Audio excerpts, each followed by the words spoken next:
awkward answer. I don't really think we did feel called.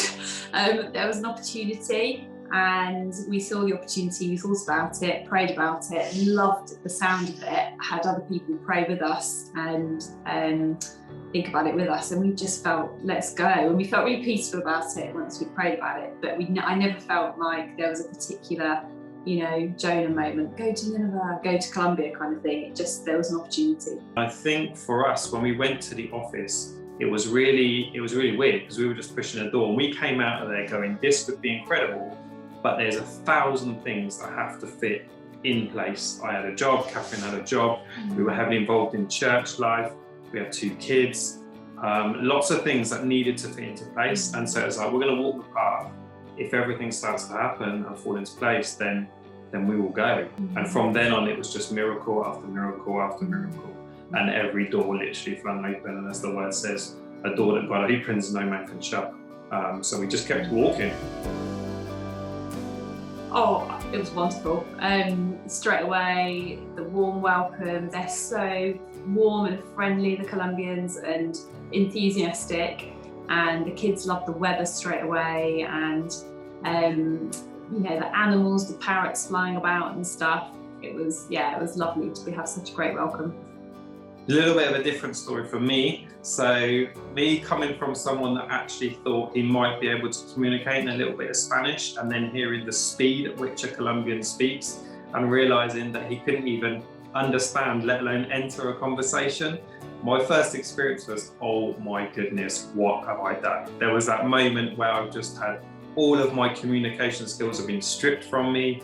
I don't know where I am, I don't know what I'm doing, and I don't know what we're here for. We took the boys to their school, like on the first day, and I don't know what I was expecting, but I didn't realize that school in Colombia would literally just be chairs, tables, a couple of pictures on the wall, and that was it.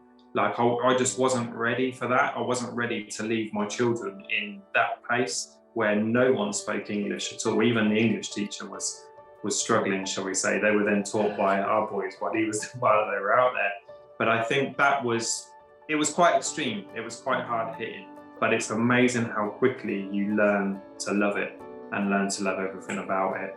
And as ever, God's continued to supply everything you need as you continue on and you walk through. Initially, the project was to set up kids camps, sports, games, activities, and heavily involved with the church and support the pastor.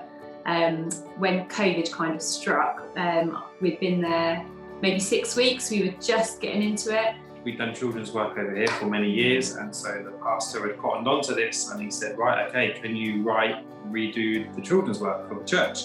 So we're like, fantastic. So we literally just written everything down, documented everything, made it sort of clear so that he knew like what we're going to do, and to ask him, do you want us to do this or not? We handed him that document on the Sunday. By the following week, COVID had struck. There wasn't going to be any church. There wasn't going to be any children's work. And so it was a very weird time because everything that we'd gone for then had stopped. We really felt that we were meant to be there. We didn't want to return home. We were given the opportunity to turn home and return. We didn't want to. We felt we were there for a reason. And we just kind of prayed about it and was like, what can we do? How can we be used? How can we help? We asked the pastor and prayed, and we kind of realised that food was the big need and the big necessity, and where there's a need, there's a call. And so for us, we were like, right, let's do food parcels, setting up cooking in the church. We made a kitchen, set up a kitchen, made a kitchen, and then helped with the pastor to kind of organise the church and get groups cooking hot food and hot meals for Venezuelan refugees that were walking back to Venezuela, which is incredible when you think about it, with their flip-flops and going over 2 mountain ranges, with families and buggies, and they would often not eat for days, and so we were able to take hot food to them on the road. And it meant that you could give them food, so answer the need, but then at the same time there was opportunities to pray for people. We saw people healed on the streets, we saw people hit with the Holy Spirit in the streets just out of nowhere, and then loads of conversations and loads of opportunities to just share that even in this time of crisis there is a hope, and that God is hope, And this was a big message that we shared a lot with the Venezuelans, was there's someone that can walk with you, there's someone that can give you extra strength, there's someone that will walk by your side, there's someone that wants a relationship with you. And I think it was through the giving out of food, because of the COVID restrictions, you could then enter into these conversations with people. So that changed everything. By the time we were giving out food, everywhere we went, there was an opportunity to share hope. The lockdown was so quick, there wasn't any warning, there wasn't anything. It's like a lockdown from one day, it was like 24 hours notice. So there was a circus that got trapped as they were travelling through, literally in the city. And so they just parked up on a piece of green, and a bloke from the church said, do you want to go down? Let's go down, let's take them some food. That then developed throughout the year, turned into Bible studies, turned into preaching every week, turned into small group work, turned into feeding program that happened for them all the time. Our kids went along as well. Kids went along and taught their kids some art and crafts, and all sort of biblically based and based around stories. And it kind of grew into almost like an extended family. We also did quite a bit of work with the youth as well, the youth leaders. So there was 5 main youth leaders, and we met with them frequently and were able to, help with a bit of discipling and sharing. And that was great as well, to support them and encourage them and lead them. So did we, in a nutshell, did we do anything we were planning on doing when we went out there? No, not at all. Did we do a whole heap more? Yes, and actually COVID presented more opportunities. I would say do it. Generally, I think you regret things you don't do more than you regret things you do.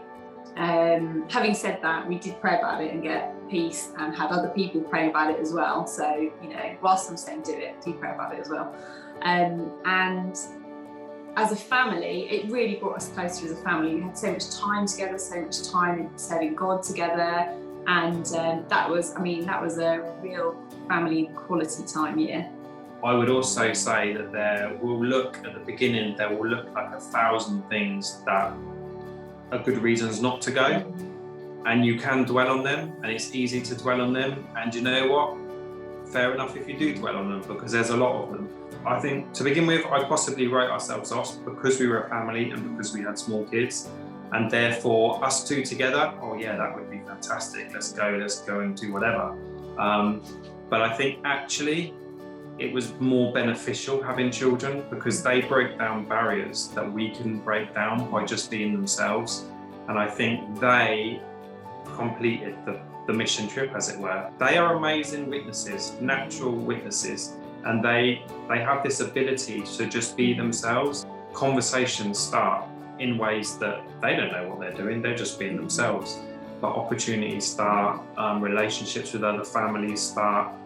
Kids are just brilliant at communicating, they're good at getting used to a different culture. They taught me how to be Colombian, they taught me how to address the whole culture change and everything that we have to do. Something for me, actually, that was also really amazing was just the opportunity to show them the real world.